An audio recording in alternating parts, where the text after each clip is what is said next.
Hi, this video is going to briefly look at the relationship between population and economy. And if we look at the academic literature, there's considerable disagreement on the relationship between growth of population and growth of economy. And going as far back as 1967, Easterlin noted that there was a clear lack of statistical evidence that there was a simple, straightforward relationship, that population growth does not necessarily equate with economic growth. Recent meta-analysis, which is a really useful tool for synthesizing robust and well-developed literature such as this one, finds that economic impacts of growth are a little more complicated than meets the eye. A lot of it has to do with age structure.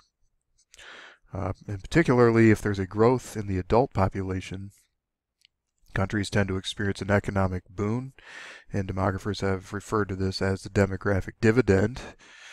And on the flip side of that, if there's growth in the younger population, there tends to be an economic bust because of the higher dependency ratio. There are less people working or of working age. So the key is not just overall growth in population, but growth in the segment of the population that can actually be economically productive. And that's something that actually Piketty noted in his impressive volume called Capital in the 21st century. 20th century, sorry. Continuing on the discussion of Heddy and Hedge, we see some other findings. Population density and land scarcity are also related, but not in very straightforward ways, to economic development. Being landlocked can be a negative thing, for instance. Having uninhabitable land is not necessarily helpful.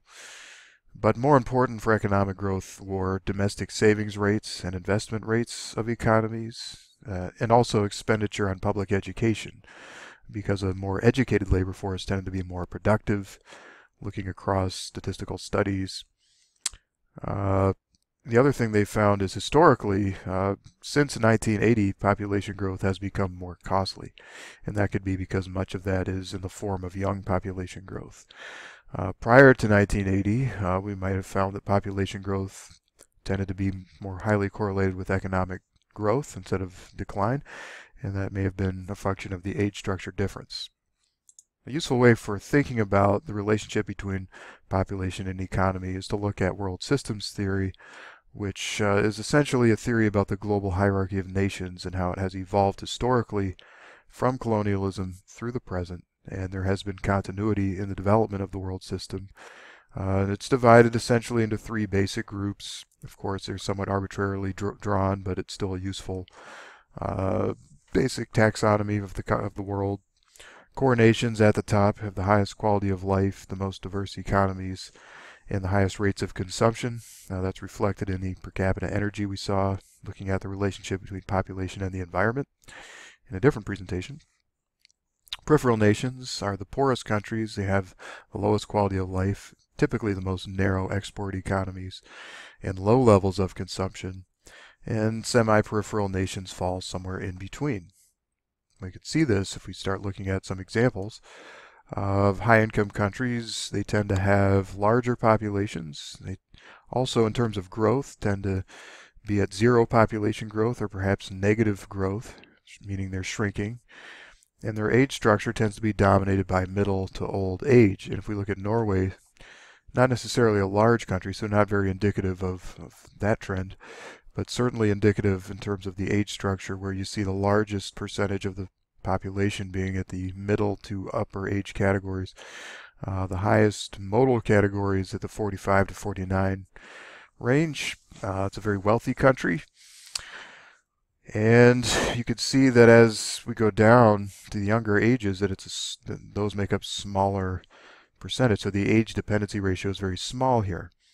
And we can also anticipate there's going to be population shrinkage going on. So the baby boom happened nearly 50 years ago in Norway and has since leveled off or has declined subsequent years. Middle-income countries also tend to have large populations, perhaps even larger than core countries, because they are just ending their transition, their demographic transition. They're in the process of leveling off, not necessarily to the point of leveling off yet, so their growth tends to be moderate but slowing. And while there's a significant younger population, that tends to be more of childbearing years. So what you see is a large percentage of the population in that sweet spot for fertility rates, right? But because of the changing nature of the economies, the economic cost of children has gone up. Agriculture has been replaced by industry in many such places like Colombia, where we see this kind of leveling off. So the population boom happened maybe 25 years ago, right? If you were to look at the bottom of that and imagine that at the bottom of the graph, you can see that since then it's held steady and has started to actually contract. So the size of the population, while it's large and will continue growing, is the rate has been shrinking, and that's going to have impacts down the road for population size. But in terms of economics, you've got a healthy working age population, and as they move on, this will continue to be an economic boon to places like Colombia. But as they move towards the top, it can be an economic cost as the age dependency ratio starts to shift towards the elderly, as we saw in Norway.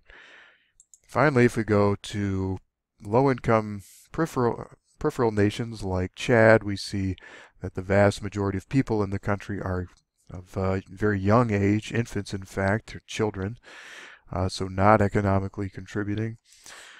So what we tend to see are small to large. It really depends how long countries like Chad are in the transition of having high birth and low death rates, but growth tends to be very rapid in these places. We have a very young age structure, high youth dependency ratio, and that exacts a pretty large economic cost. So we tend to find such nations are poor and perhaps are moving away from that. Maybe this is the beginning of the leveling off. If these countries begin to enter into transition, then they start to look more like Colombia, where maybe this levels off and starts to maybe contract. And that's what demographers anticipate will happen with countries like Chad over the next 50 years, but a lot of it has to do with the types of policy that are put into place. And that's going to wrap up our discussion of population and economy.